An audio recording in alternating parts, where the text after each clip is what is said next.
Assalamualaikum warahmatullahi wabarakatuh. Jumpa kembali bersama saya Hadi di channel Ngulik Sejarah. Pada video kali ini saya akan kembali lagi membacakan suatu kisah misteri yang kali ini berjudul Sinden Pengabdi Setan part yang pertama.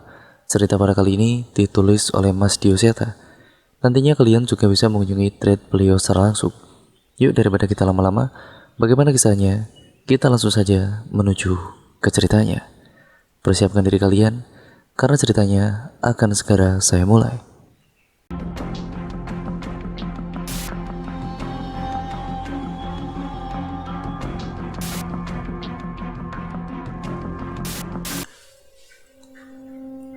Babak yang pertama, Kidung Penyambut Malam.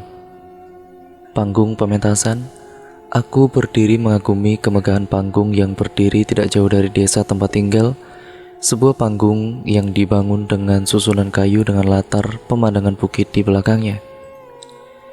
Sayangnya panggung ini sudah tidak pernah digunakan dan juga hanya dibiarkan begitu saja dengan kayu-kayunya yang mulai lapuk, seolah menjanjikan bahwa ia akan hancur tidak lama lagi.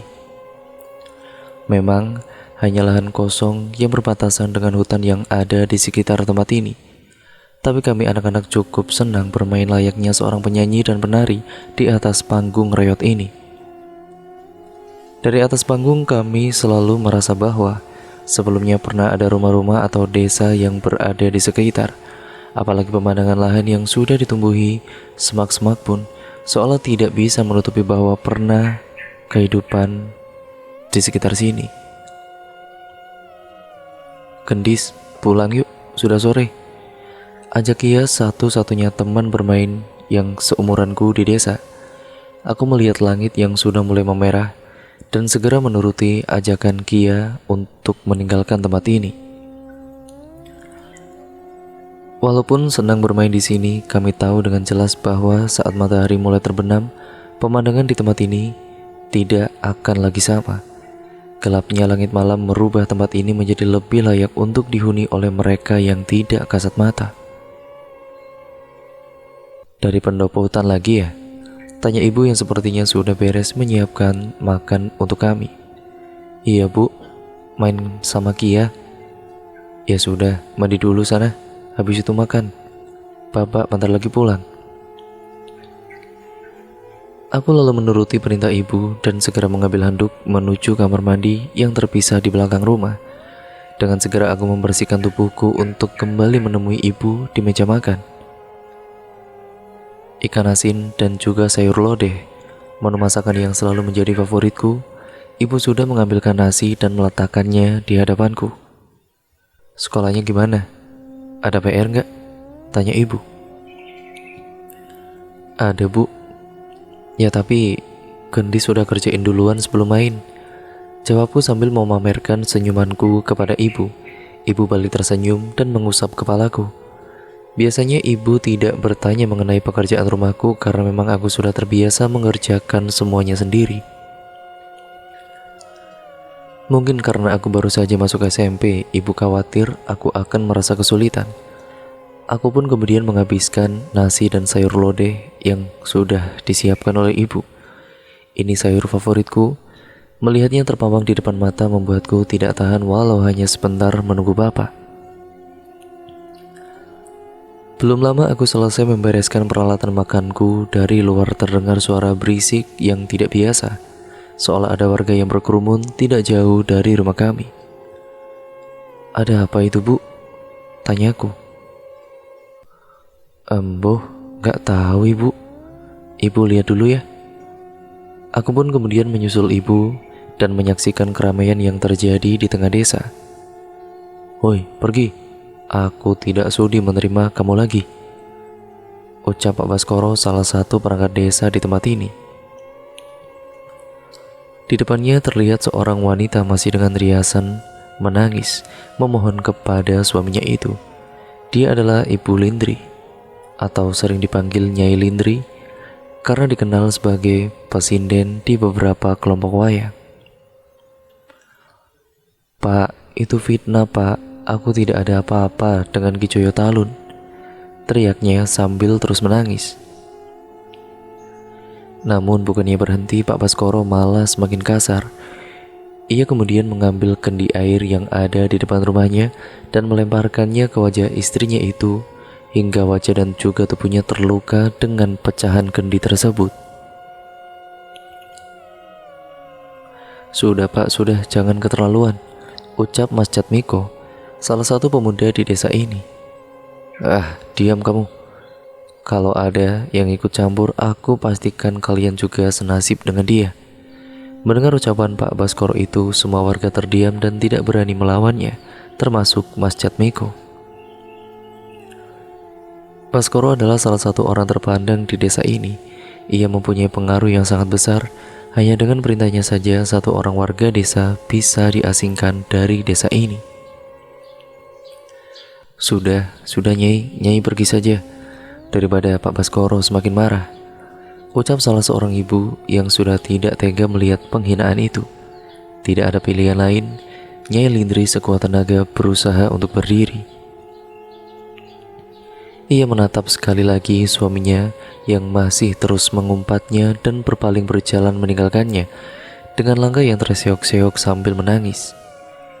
Belum cukup puas, Pak Baskoro mengambil sebuah batu besar, kemudian sebesar genggaman dia atau sebesar genggaman tangannya, dan melemparkannya hingga mengenai belakang kepala Nyai Lindri.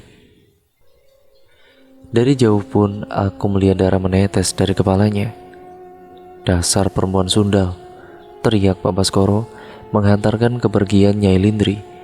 Aku yang melihat kejadian itu tidak mampu menahan tangis.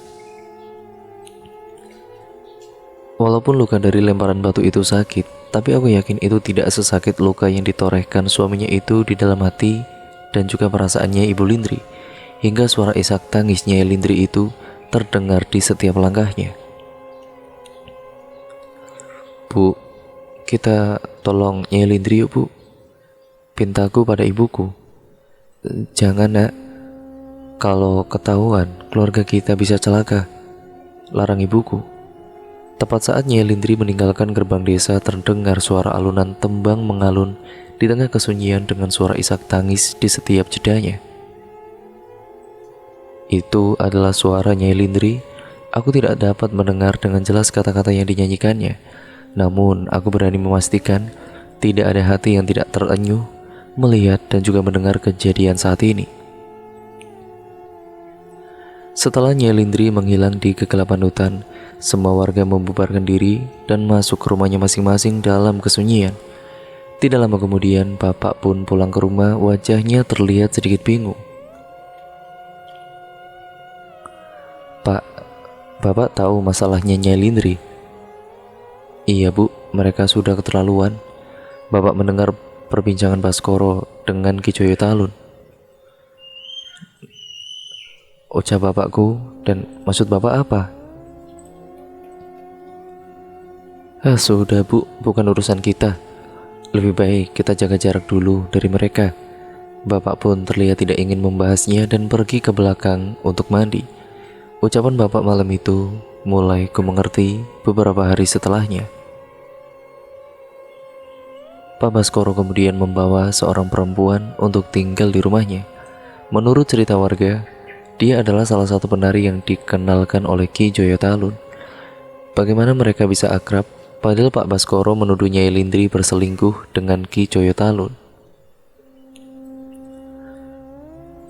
Rupa-rupanya, itu hanya rencana mereka berdua, ya, untuk memisahkan Nyai Lindri dari Pak Baskoro agar ia bisa bersama dengan wanita penari itu.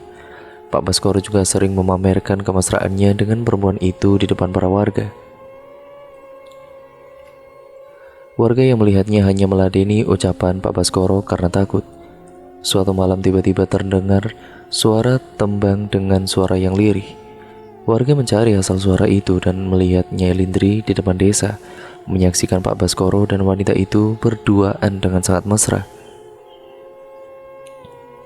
Wajah Nyai Lindri terlihat begitu kotor dengan baju dan juga rambut yang berantakan. Ia terus menyanyi sambil meneteskan air mata. Pak Baskoro yang melihat hal itu segera pergi dan membawa perempuannya masuk kembali ke dalam rumah tanpa menghiraukan Nyai Lindri sedikit pun.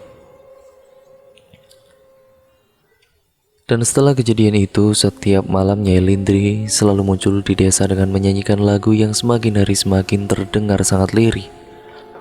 Mungkin ia berharap hati Pak Baskoro bisa tergerak dan mau menerimanya kembali. Sayangnya yang terjadi adalah sebaliknya.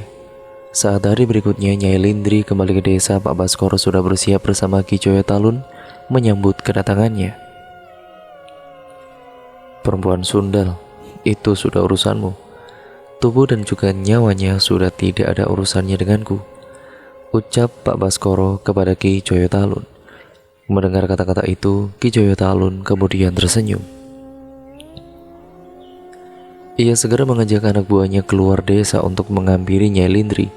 Seketika wajah Nyai Lindri ketakutan. Ia pun berusaha untuk pergi, namun aku yakin orang-orang itu mampu mengejarnya. Yang kuingat pada saat itu hanya suara teriakan Nyai Lindri dari dalam hutan. Dengan suara tawa Ki Joyo Talun dan anak buahnya, malam ini aku tidak bisa tidur dengan tenang setelah melihat kejadian tadi. Kadang aku berpikir apakah harta dan kekuasaan bisa merubah seorang manusia menjadi lebih buruk daripada setan? Siang itu sepulang sekolah aku bermain kembali ke pendopo panggung tua bersama Kia. Kali ini tempat ini sedikit agak berbeda. Seperti ada bekas orang yang berada di tempat ini. Di sekitar pendopo juga ada bekas kembang yang sudah kering. Aku dan juga Kia bermain seperti biasanya. Namun samar-samar aku seperti melihat seseorang melintas di sekitar kami. Namun saat aku menoleh tidak ada siapa-siapa di sana. Seperti biasa aku pun bermain sampai sore dan segera kembali ke rumah sebelum ibu mencariku. Malam itu tidak lagi terdengar suara nyanyian Nyai Lindri, namun sepertinya tidak ada satupun warga desa yang peduli. Semua warga desa seperti berpura-pura tidak memperdulikan dengan apa yang terjadi dengan Nyai Lindri kemarin itu, dan melewati malam itu begitu saja. Namun semua berubah di pagi hari dengan apa yang seorang warga temukan. Tiba-tiba ada seorang warga berteriak sangat histeris dan membangunkan hampir seluruh warga desa. Semua orang berkumpul menatap ke arah gerbang masuk desa. Pemandangan mengerikan terlihat dengan jelas di sana. Jasad Nyai Lindri menggantung di tiang gapura desa dengan tali tambang yang terikat di lehernya. Wajah Pak Baskoro terlihat kebingungan melihat kejadian itu. Ia benar-benar tidak menyangka niat busuk yang ia rencanakan dengan Ki Joyo Talun sampai membuat Nyai Lindri berani mengakhiri hidupnya dengan cara seperti ini. Tidak berhenti sampai di situ saja, Pak Baskoro semakin panik saat melihat isi lembaran kertas yang diganjal dengan sandal. Tepat di bawah jasad yang menggantung itu, awak sing ringgi iki ora bisa mbales kabeh tumindakmu sing jijiki. Nanging sampeyan kabeh kudu ngrasake lara sing tak alami. Bakal ono balasane kabeh. Aku bakal gawe sampeyan rumangsa luwih saka iki. Aku ngetol kabeh jiwa lan ragaku marang wong demit lan setan manggon ing neraka kanggo males loro iki. Tubuh lemah ini tidak mampu membalas semua perbuatan keji kalian, tapi kalian harus merasakan penderitaan yang ku alami. Aku akan ada yang membalas semuanya. Akan kupastikan kalian merasakan yang lebih dari ini. Aku jual semua jiwa dan juga ragaku kepada penghuni neraka untuk membalas rasa sakit ini. Membaca tulisan itu, seketika seluruh warga menjadi merinding. Nyai Lindri meninggal dengan membawa dendam kesumat. Itu menjadi terlihat jelas saat melihat jasadnya dengan mata yang masih terbelalak dengan mengerikan. Gendis, pulang nak, jangan dilihatin, perintah ibu yang segera menarikku. Iya bu, belum pernah aku melihat pemandangan semengerikan ini seumur hidup. Ibu berkali-kali berkata kepadaku untuk melupakan kejadian itu dan terus mendoakan Nyai Lindri. Namun tetap saja menghilangkan bayangan wajah jasad Nyai Lindri dalam ingatanku tidaklah semudah itu. Malam semakin larut, suasana mencekam. Dari kematian Nyai Lindri tidak pudar walau sudah beberapa hari berlalu. Ada kutukan yang ia janjikan dengan nyawanya sebagai bayarannya. Sesepuh desa dan orang-orang yang punya kemampuan memastikan itu semua. Menurut mereka, desa ini hanya tinggal menunggu waktu untuk menerima bala bencana yang dijanjikan oleh Nyai Lindri. Tolong, tolong Pak. Tiba-tiba terdengar suara teriakan yang memecah heningnya malam itu. Ini sudah hampir tengah malam, seharusnya sudah tidak ada lagi warga desa yang masih berada di luar rumah. Namun teriakan orang itu pasti memanggil warga untuk keluar. "Ada apa, Mas?" tanya salah seorang warga. "Tolong Pak, di desa sebelah desa saya. Desa Bapak kenapa?" "Kami sedang mengadakan pementasan wayang Ki Joyo Talun. Lalu ada kejadian aneh Pak," ucap orang itu dengan terbata-bata. "Kejadian aneh apa maksudnya Bapak?" Warga desa sebelah itu kemudian menceritakan saat di tengah-tengah pertunjukan wayang Ki Joyo Talun tiba-tiba semua pemain terhenti serentak. Tidak ada satupun sinden dan penyanyi ataupun penari dan juga pemain gamelan yang mengeluarkan suara. Entah mengapa bisa begitu. Tidak lama setelahnya terdengar suara seorang nyinden dan nembang dengan suara yang aneh. Warga desa melihat ke sekitarnya namun tidak ada satupun petunjuk asal suara itu. Suara itu seperti mengalun ke sekeliling warga seolah ada seorang sinden yang nembang di sekitar warga. Anehnya Ki Joyo Talun terlihat ketakutan. Matanya menuju ke arah suara itu dengan tubuh yang gemetar. Seluruh anggota pementasan pun terlihat sangat aneh. Dan tepat saat kidung itu selesai, Ki Joyo Talun dan seluruh anggotanya tergeletak tidak bernyawa di tempatnya masing-masing, dengan mata yang terbelalak dan darah yang terus mengucur dari telinganya. Seketika seluruh warga desa itu panik mencari pertolongan ke semua desa terdekat. Saya sengaja menuju ke desa ini karena sepertinya saya mengingat suara itu. Suara itu mirip salah satu sinden yang berasal dari desa ini, Nyai Lindri. Seketika seluruh warga desaku itu panik. Suasana hening di malam itu berubah menjadi keramaian dari suara warga yang mempertanyakan nasib mereka. "Pak, apa ini seperti yang diceritakan Eyang dulu?" tanya ibu pada bapak. Bapak pun terlihat berpikir, namun sepertinya ia mengingat sesuatu. Begitu juga dengan beberapa warga. Nyai Lindri membangkitkan kutukan itu dengan nyawanya sebagai bayarannya, ucap salah satu warga desa. "Kutukan? Desa ini pernah kena kutukan? Aku tidak pernah mendengar cerita tentang ini sebelumnya." Dari warga yang berbisik-bisik, aku mendengar mereka membicarakan tentang kutukan dari sinden pengabdi setan yang pernah tinggal di sekitar tempat ini. "Ini semua salah Baskoro," ucap Mas Jatmiko yang sebenarnya sudah sangat kesal dengan kelakuan Pak Baskoro. "Benar, harusnya dia yang bertanggung jawab," tambah warga lainnya. Kekesalan mereka sudah memuncak dan bersiap menghampiri rumah Pak Baskoro. Tapi beberapa warga menghadangnya. Mereka mengingatkan bahwa sebelumnya ada warga desa yang mencoba berurusan dengan Baskoro, dan warga itu berakhir di tengah hutan dengan tubuh babak belur hingga cacat. Akhirnya orang itu pun memilih untuk meninggalkan desa karena terus diteror oleh anak buah Baskoro. Bencana yang menimpa kelompok wayang Ki Joyo Talun pun tidak dapat dilupakan begitu saja oleh warga desa.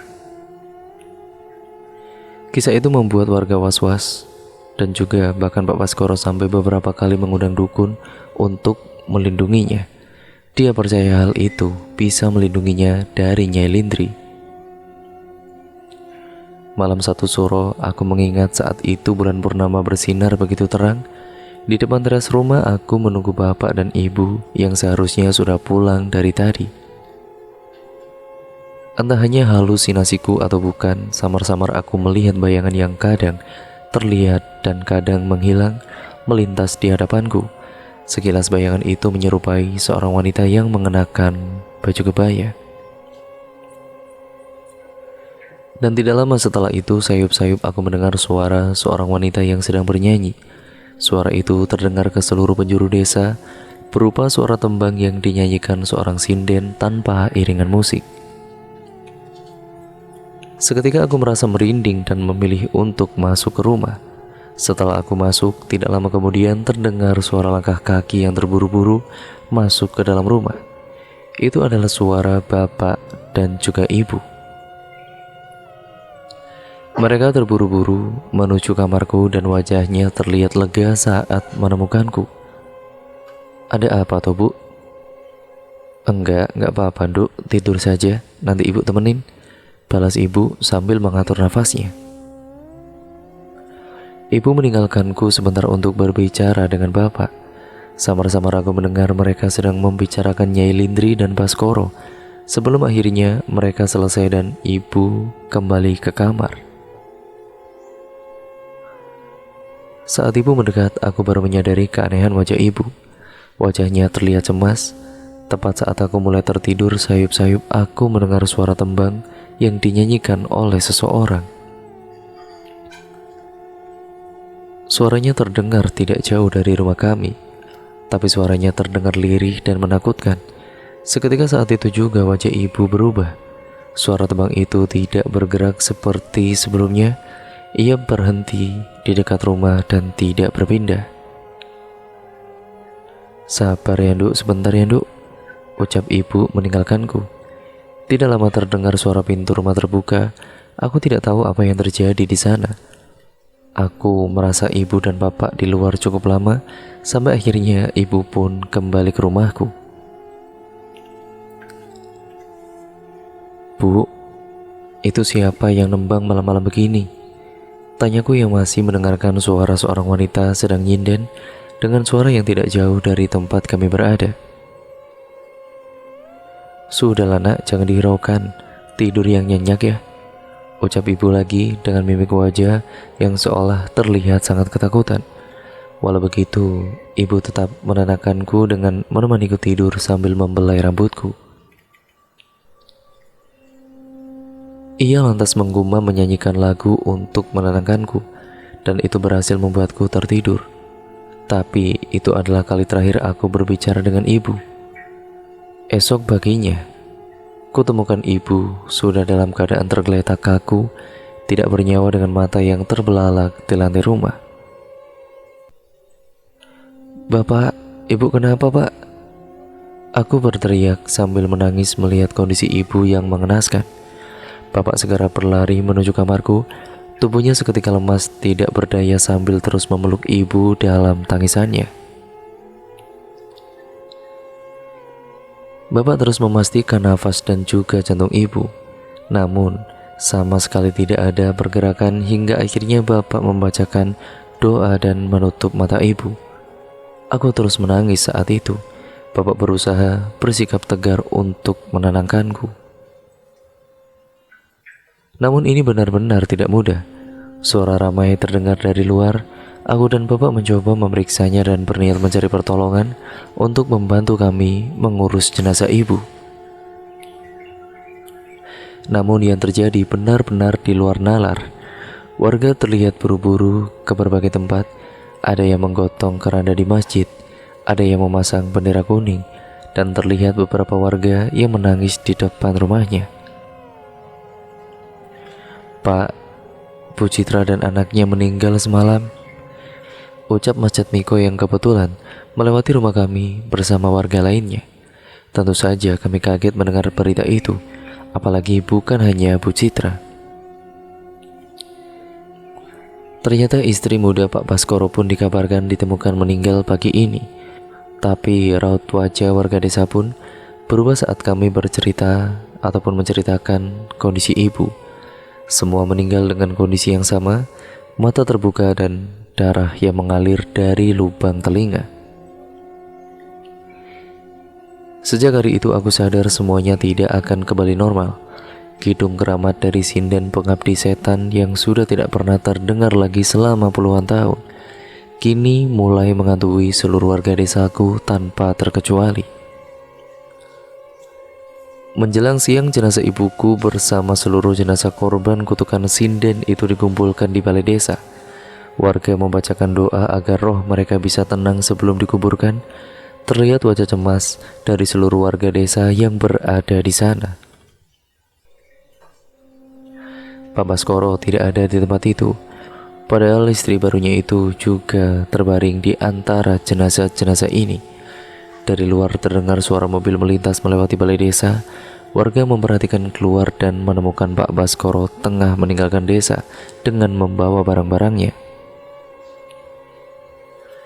Dia pasti mencoba menyelamatkan dirinya sendiri, ucap salah satu seorang warga. Kita tidak tahu kapan tembang terkutuk itu akan terdengar lagi. Bapak mencoba berdiskusi dengan beberapa orang yang berada di balai desa. Berbagai pendapat bermunculan, mulai dengan memanggil orang pintar hingga mengungsi. Namun keluarga Pak Baskoro yang sudah menggunakan dukun saja masih tidak selamat. Hingga akhirnya tidak ada titik tengah dari perbincangan itu. Mungkin aku kenal seseorang yang bisa membantu masalah ini. Tiba-tiba Mas Jatmiko bergabung dalam perbincangan ini. Warga ini mempertanyakan dengan apa yang dimaksud oleh Mas Jatmiko. Ia menceritakan kejadian saat dulu ia ditipu saat bekerja di sebuah proyek. Mas Jatmiko dijebak untuk tinggal di sebuah mes di sebuah desa di tengah hutan. Sebuah desa yang ternyata dihuni makhluk gaib saat malam, dan ia ingin ditumbalkan bersama pekerja yang lainnya. Beruntung ada salah seorang pekerja yang memiliki teman yang mengerti hal-hal gaib. Mereka menolong kami dari semua kutukan dan serangan makhluk gaib di sana. Cerita Mas Jatmiko. Warga yang mendengar tidak menyangka bahwa Mas Jatmiko pernah mengalami hal seperti ini. Mereka dukun, tanya bapak memastikan. Mas Jatmiko menggeleng. Mereka hanya pemuda biasa. Salah seorang memiliki pusaka berupa keris. Dan katanya salah seorang lagi dijaga oleh roh makhluk berwujud kera raksasa. Saat itu mereka menyelamatkan para pekerja dari desa terkutuk yang akhirnya kami tahu bernama desa Tanggul Mayit. Sekilas cerita Mas Jatmiko terdengar tidak mudah untuk dipercaya, tapi walaupun emosional, Mas Jatmiko bukanlah seorang pembohong. Warga yang mendengar cerita itu merasa mendapat harapan dan setuju untuk meminta pertolongan pemuda itu. Walau begitu, warga lain juga berencana meminta pertolongan orang lain yang mereka percaya. Satu hal yang aku tahu, kami warga desa tidak ingin kalah begitu saja dari kutukan ini. Satu yang kami sepakati, kami yakin bahwa hanya Yang Maha Kuasalah yang mampu menentukan kapan nyawa kami akan meninggalkan jasad kami ini. Dan cerita pun akhirnya bersambung ke part yang selanjutnya ya teman-teman. Terima kasih untuk kalian semua yang sudah menyimak video kali ini. Jangan lupa untuk kalian subscribe channel ini serta nyalakan tombol lonceng notifikasinya agar kalian tidak ketinggalan video terbaru selanjutnya dari channel ini dan juga kelanjutan dari channel ini. Karena ceritanya lumayan agak panjang dan juga saya yakin ceritanya pasti akan seru untuk kalian nantikan kelanjutannya. Sekian, sampai berjumpa di video yang selanjutnya. Wassalamualaikum warahmatullahi wabarakatuh.